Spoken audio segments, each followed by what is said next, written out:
పసుపు గణపతి, పసుపు గౌరమ్మ పూజ చేసేటువంటి వారు ఒక పొరపాటు చేస్తూ ఉంటారు.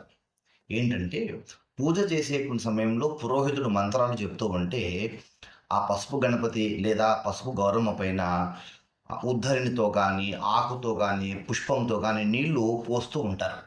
అలా చేయకూడదు. అది అపచారం అవుతుంది. ఎందుకు అంటే, ఈ నీళ్లు పోసేటువంటి సమయంలో గణపతి అయితే గనక గణపతికి సంబంధించిన స్నాన మంత్రాలు ఉంటాయి.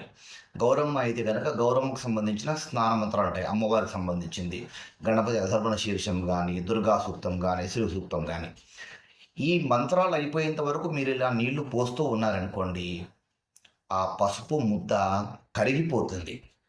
దానివల్ల పూజ విఫలమవుతుంది.